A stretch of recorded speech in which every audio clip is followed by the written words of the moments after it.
Assalamualaikum warahmatullahi wabarakatuh. Perkenalkan, nama saya Tiara Fauzia dari Universitas Bina Sarana Informatika, Program Studi Ilmu Komunikasi, Fakultas Komunikasi dan Bahasa. Di sini saya ingin mengucapkan terima kasih banyak kepada dosen pengampu mata kuliah Public Speaking 1, yaitu Bapak Robika Muntaha Esos MIKOM, karena telah memberikan saya kesempatan untuk mengerjakan tugas UTS berpidato. Assalamualaikum warahmatullahi wabarakatuh. Selamat pagi, salam sejahtera bagi kita semua. Yang terhormat Bapak Ibu dosen pengampu mata kuliah Public Speaking, para civitas akademika Universitas Bina Sarana Informatika, serta teman-teman mahasiswa yang saya banggakan. Pertama-tama, marilah kita panjatkan puji dan syukur atas kehadiran Allah Subhanahu wa Ta'ala yang telah melimpahkan rahmatnya dan hidayahnya kepada kita semua, sehingga kita dapat berkumpul pada hari ini dengan keadaan sehat walafiat. Salawat serta salam semoga senantiasa tercurahkan kepada junjungan Nabi besar Nabi Muhammad SAW serta keluarga, sahabat, dan pengikutnya pada akhir zaman. Hadirin yang terhormat, dalam kehidupan ini tidak ada satupun manusia yang luput dari satu masalah. Masalah hadir dalam berbagai wujud dan ukuran. Masalah kecil seperti tugas menumpuk, bisa pula besar seperti kehilangan pekerjaan atau kegagalan dalam usaha. Namun pertanyaan terpenting bukanlah mengapa masalah ini datang kepada saya, melainkan apa yang dapat saya lakukan dengan masalah ini. Izinkan saya berbagi kisah cerita inspirasi pada tahun 2008. Dunia dihantam krisis ekonomi global yang dahsyat. Jutaan orang kehilangan pekerjaan, ribuan perusahaan gulung tikar. Namun di tengah badai itu, seseorang pemuda bernama Berlian sekali justru menemukan ide berlian. Ia tidak mampu membayar apartemennya, lalu memutuskan untuk menyewakan kasur udara di ruangan tamunya kepada para pelancong.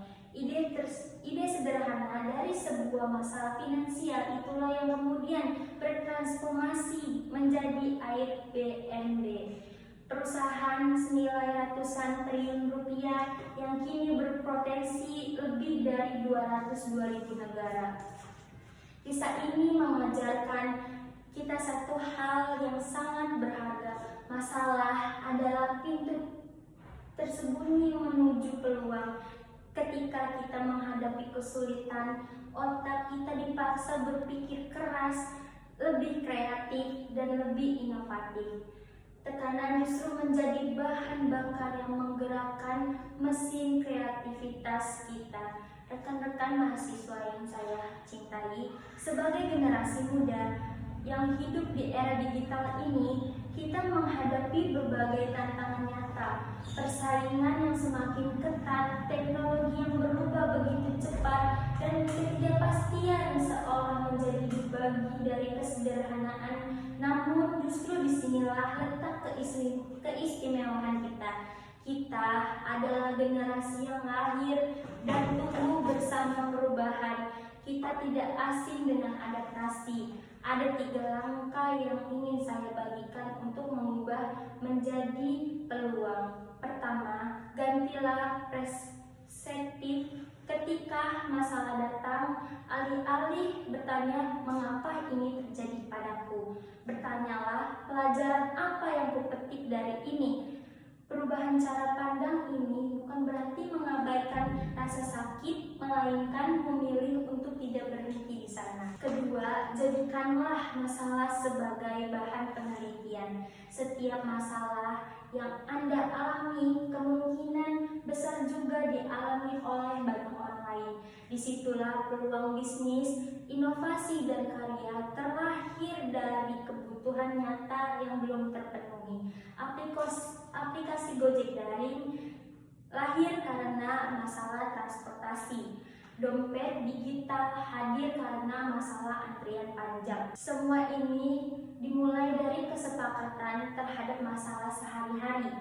Ketiga, beranikan diri untuk bertindak. Banyak orang yang sudah melihat peluang, sudah punya juga gemilang, namun terhenti oleh satu kata, takut. Takut gagal, takut dihakimi, takut memulai, padahal kegagalan adalah akhir dari segalanya. Kegagalan adalah guru terbaik yang tidak pernah minta bayaran. Hadirin yang berbahagia, izinkan saya menutup pidato ini dengan sebuah pantun. Pergi ke pasar membeli jeruk, dibawa pulang dalam sebuah peti. Jangan takut melangkah dan terjatuh, karena dari sanalah peluang terjadi. Demikianlah yang dapat saya sampaikan. Semoga pidato ini memberikan manfaat dan semangat kita semua untuk terus bangkit, terus berinovasi, dan terus mengubah setiap masalah peluang yang bermakna. Kurang lebihnya saya mohon maaf. Terima kasih atas perhatiannya. Billahi taufiq wal hidayah. Wassalamualaikum warahmatullahi wabarakatuh.